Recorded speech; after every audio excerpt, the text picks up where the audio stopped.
It's the What's on My Bookshelf show. Yeah, the What's on My Bookshelf show. Okay, here we are back. What's on my bookshelf? Shelf number 3, episode 3, shelf 3. There's a turtle here. Brass turtle. To switch it up, maybe we'll start from the right side. Left side? Right, start on the right side. So, we have, starting off, Green Psychology, Ralph Metzner. Metzner is pretty cool. Part of Terence McKenna's little clique.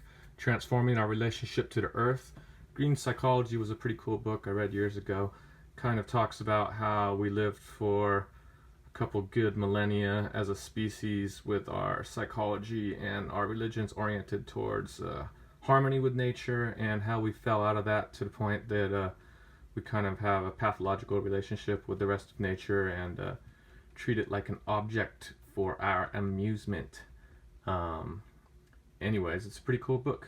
Goes into the history of how we ended up like that, Descartes and all that, and offers solutions and hypotheses for moving forward.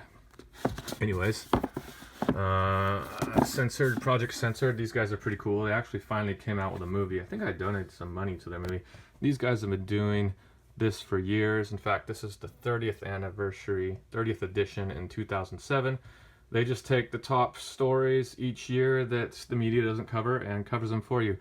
So this one, I think this one had a lot to do with net neutrality and probably trade agreements. There's always trade agreements going on with these guys. These trade agreements are always kept secret. Bateson. Mind and Nature, A Necessary Unity. Very cool 70s light cover. I like that cover. That's actually pretty similar to Green Psychology, but a little more dense. This guy is a trip. He's like an anthropologist. He studied like Polynesian symbology. He studied dolphins. He got into all kinds of crazy shit. But this is kind of talking about the same deal, like the patterns in nature and kind of like intelligence in nature, and how the human mind has gotten quite detached from all that and is now in conflict with it. I think this guy might have even coined the term epigenetic. I'm not sure about that, but I definitely learned about epigenetics in this book. Took about 30 years for it to catch on, but C.S. Lewis, The Horse and His Boy. This is Narnia. I think it was the second to last, book 5. Yeah, the last one was that last one. I don't fucking remember the name, but this one was cool. I don't even know where I got this, but it's here. It's got a plastic cover over the regular cover. And this one was kind of the most adult one of all of them, if I remember.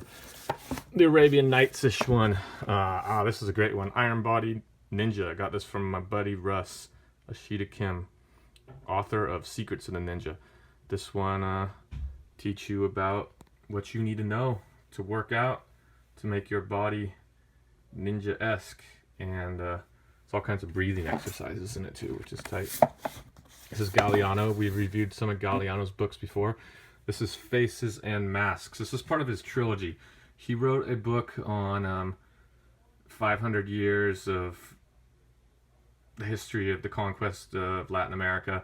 That was called Open Veins of Latin America. Then he wrote a trilogy, kind of fictionalizing it, but taking all like the main historical players and fictionalizing them and putting them kind of in family mode. Like, what's that guy that writes all the books like Alaska and Chesapeake? Mishner. It's kind of like Mishner, but a way tighter writer and a little more serious and a little more real. Memory of Fire.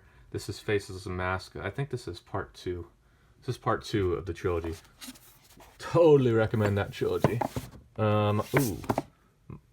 My Cocaine Museum. This is Tausig. This is the same guy that wrote that book that I was talking about last week. There it is. Shamanism, Colonialism, and the Wild Man. This is kind of his follow-up, like 25 years later. To tell you the truth, I haven't read this book, but I bought it because I was so enthralled with his first book. But it's serious work. Look at the cover. Gold, bone, coca leaf, fake hen, seed, a little man, shell, stone, wing, tool, fish scales, feathers, pea, more gold. My Cocaine Museum. I gotta read that shit. It's about Colombia and shamanism and cocaine and gold, I suppose. This is Bear Grylls walking the Amazon. 860 days, one step at a time. This fool did it from the source of the Amazon up in the Andes all the way to the Atlantic. Awesome book. He gets dysentery and shit. And gorillas, like gorilla, not the animal gorillas, but like the camouflaged, gun-toting, machete-wielding gorillas. Fuck with him. Good shit. This is the Jade Emperor's Mind Seal Classic. So this is a classic work of Taoist and Chinese medicine. It's been translated many, many times. This is Stuart Alv Olson. This guy's kind of a trippy Taoist dude. Lives up in Talmadge, California.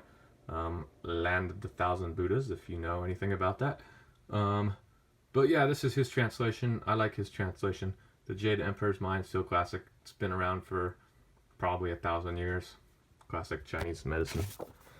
You want to learn more, Wikipedia. This is The Greening, Science and God, The Rebirth of Nature. Oh, this is Sheldrake. You guys know about the guy that got fucked over by TED Talks? He and Graham Hancock were the only two guys to get banned. I don't want to get on and do it.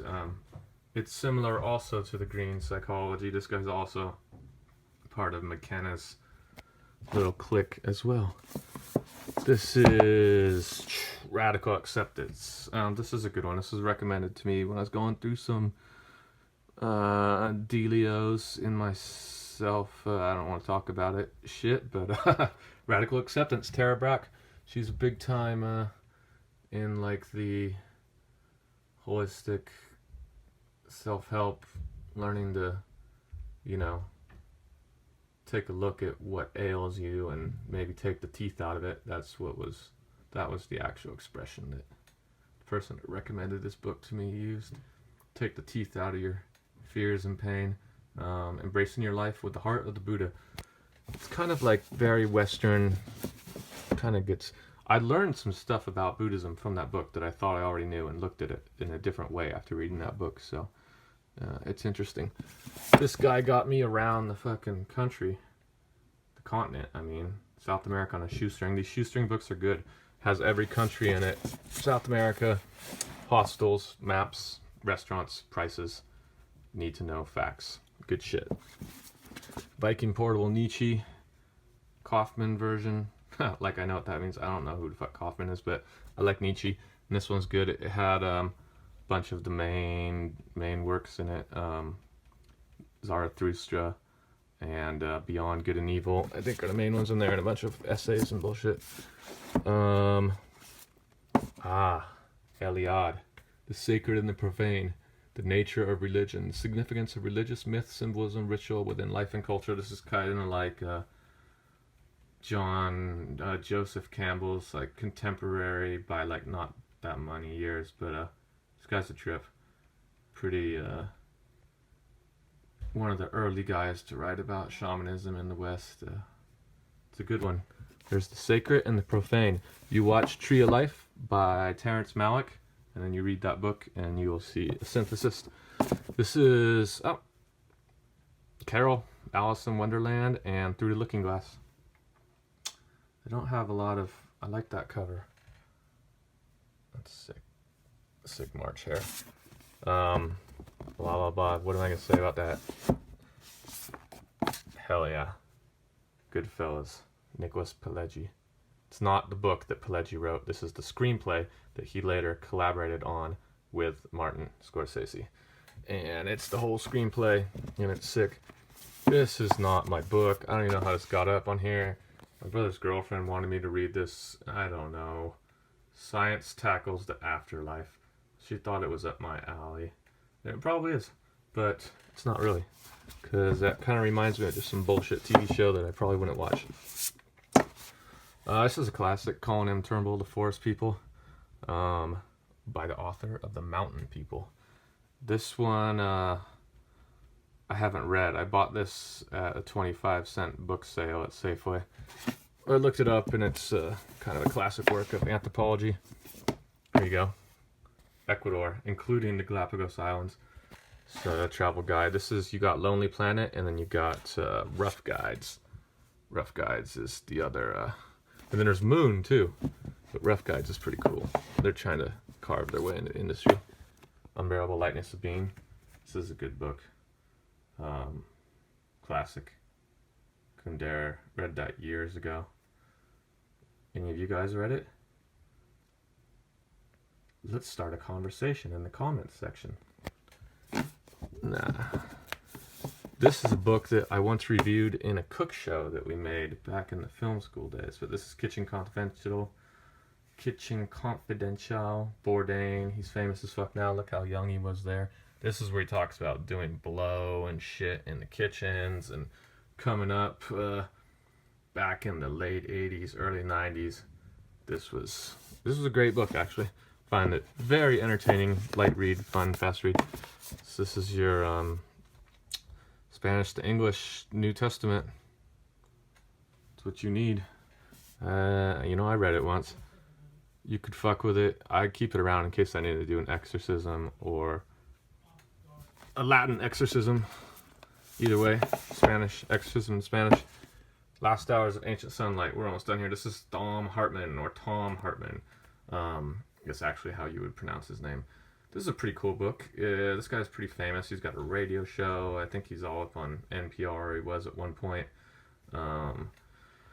This is about oil, and that's what he's calling ancient sunlight, how it's been trapped in oil. And about tipping point and all that shit, and weaning our addiction. It's pretty old actually now. I think it was written like in 98 or something. It's Philip K. Dick. Whoops.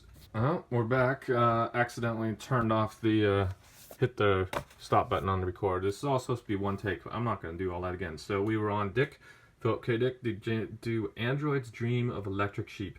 Does anybody know what was based on this? Of course you do. Blade Runner the movie. This guy's a pretty big time science fiction writer. The Man in the High Tower. It's a popular show on HBO right now. That's him too. Or maybe it's on Showtime. I don't know. I haven't seen it. But I read the book and it's good. And you should too. But read that one first because that's tighter. Electric Sheep. Do androids dream of them? This is our last book here. Whispering in the Giant's Ear. A frontline chronicle from Bolivia's war on globalization.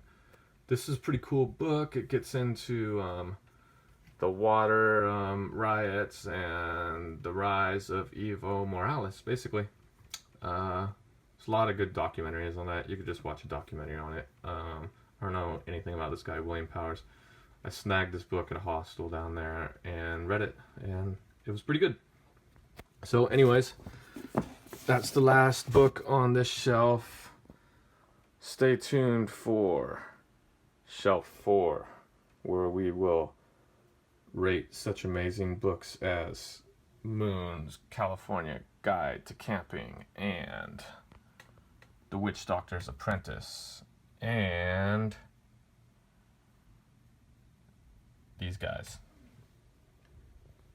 See you next time.